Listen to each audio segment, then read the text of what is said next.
Alright, boys and girls. So, I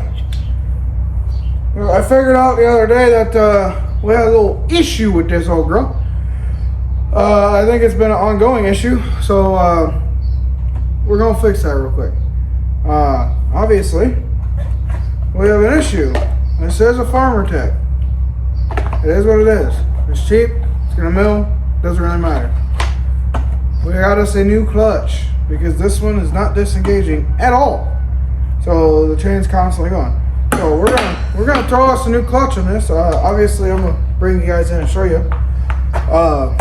But this clutch from Farmer Tech was $14, I think. No, I'm 100% sure it was $14. But we're gonna go ahead and get this pulled apart, and I'll bring you guys in so you can see everything that's happening. And then we're gonna get a new clutch on it and test her out. So, alright guys, so obviously there's been 100 million thousand quadrillion videos on pulling bars and chains and, you know, putting new sprockets on and whatever. So I figured I was gonna skip that step, but what's it gonna hurt letting you guys watch? Even though I'm sure you guys know how to do this. So obviously, you know, pull all this off. And yes, it does need cleaning, but it's not gonna get one. At least not right now, because it's gonna be used to mill in a couple days. And well, when we're done with that, then I can clean it up because we'll probably be done for a little while. So I don't know how well you guys can see or what you can see, but all right. So obviously, you prop your halo clip or whatever you want to call it. I don't know. Take that off, take the sprocket off, and then your clutch cover should come right on out. Like that. Right? Obviously, she's seen a little bit used. I cleaned this like a month ago. I've only used this all like twice since then. But obviously your needle bearing, which I will slap a little bit of grease on there before I put it back in, even though it was greased a little bit ago. Now, here comes the fun part.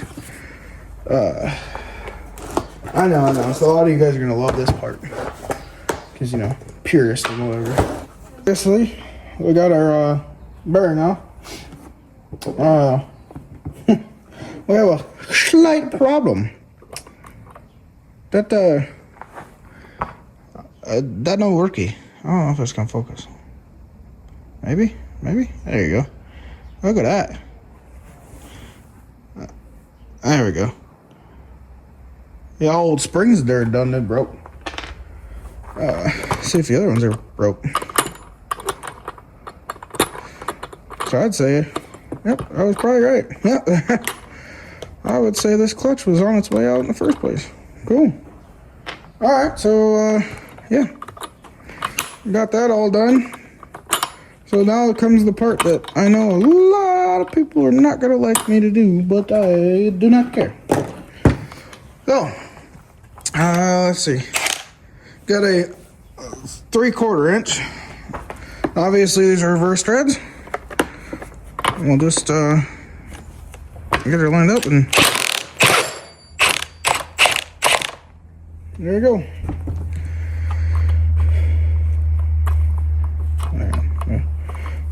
I don't know. Maybe. Hang on.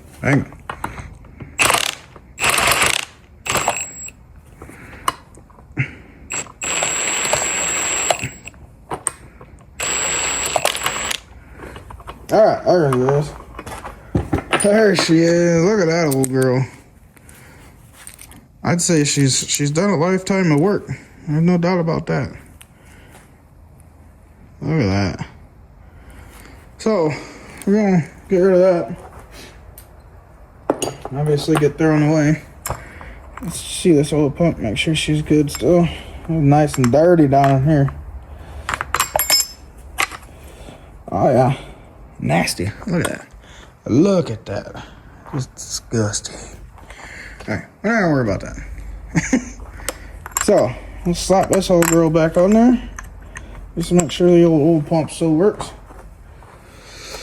Oh, let's see. Oh, that's there. Alright, well, let's see if we can get her back on there.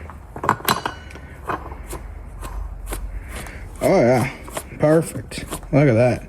Fits immaculate. Alright, I'll put her in reverse. One more time. There we go. I'd say she's on there nice and tight like. Alright, let me go get some grease. Alright, so we got some grease on this old girl. Oh yeah, minty. Alright.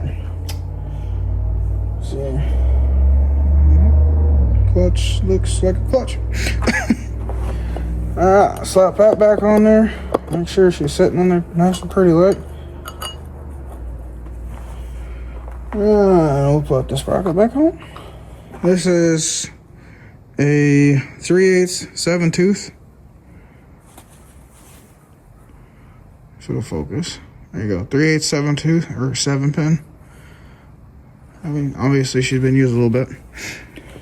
But yeah, just slap her on there like that. Alright, now time for the Jesus clip. Or whatever you want to call it, E-clip. I don't care. I just do whatever. Let's see. Let's not go that way. Alright, cool. So, slap her on there like so, and you take a pair of pliers. Obviously, you guys probably know all this, but there you go. Alright, now she's on. Now, we'll just put the bar back on this old girl. Alright, so, obviously, new clutch on. Good to go. Yes, perfect. Never better. So, let's go ahead and slap this back on.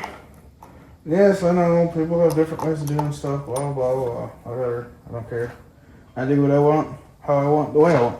So, we're going to do that. We'll slap that on there like so.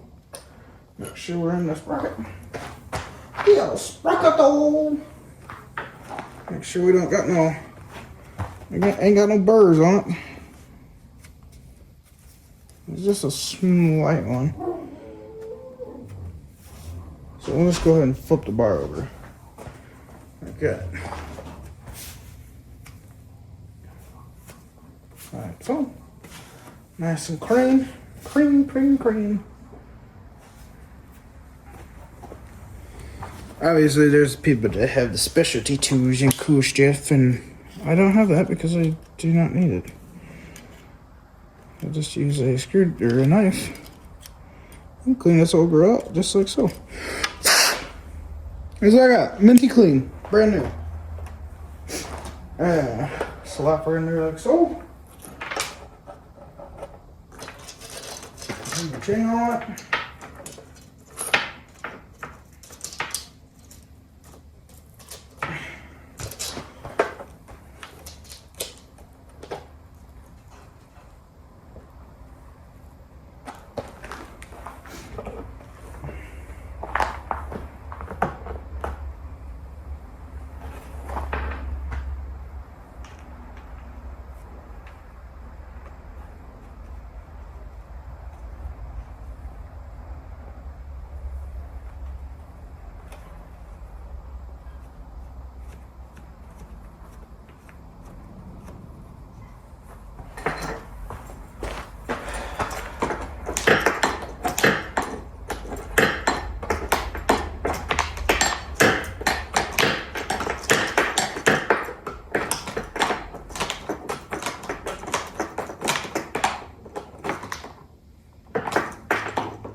Alright.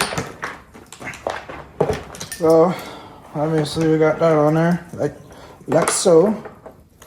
Just make sure she's running through.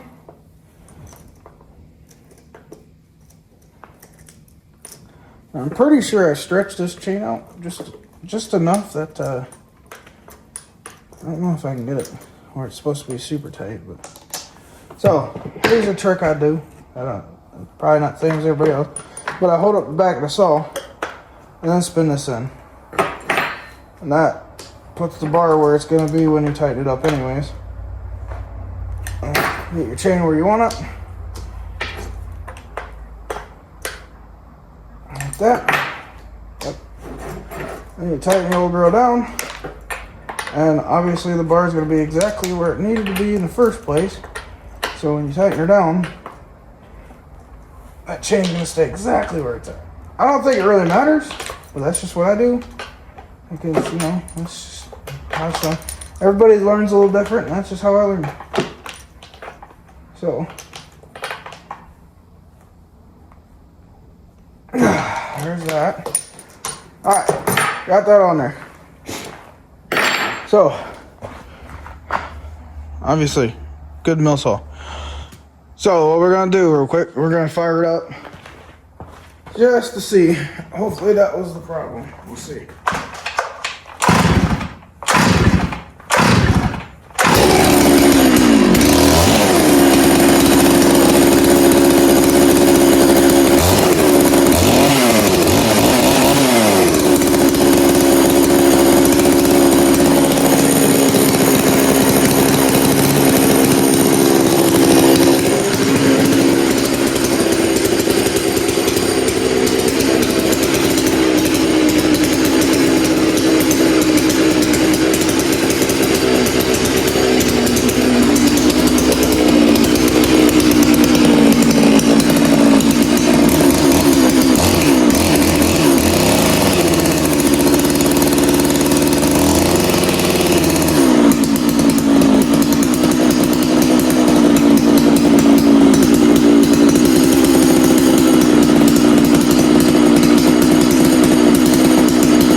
Apparently that's too low.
So, obviously, I did put a little bit of a tune on this thing because it was not idling, which I had a feeling this was partly the issue that why it would not idle, because it was still trying to pull the chain. So, if some of you guys have watched my upgraded Alaskan, you guys would have seen the 42-inch bar. Well, come to find out, a 42-inch bar, since it's cheap, which wasn't the greatest option, but it is what it is, it does not like to cut flat. It kind of just bowed its way out.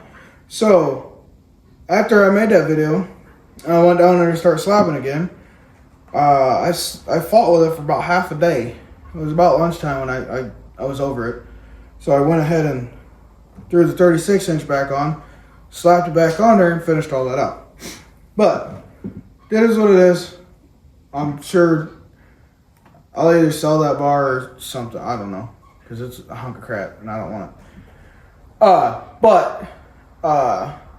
Yeah. So we're back to a 36-inch bar until I decide if I want to make it a bigger cut again.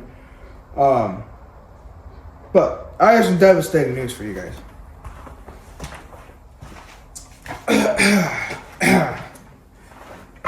We should be playing some funeral music. El Bandito has fallen. So I was cutting a tree, obviously. That's what chainsaws do. And the hinge, obviously, when I cut it and I brought the tip back, I nicked the hinge, and this tree sat down on a saw. I took the 462 I just bought and cut the back off so it'd fold over. And when I did that, it barber chaired, like it started rolling, barber chaired, and then fell down. And obviously, El Bandito was in the way.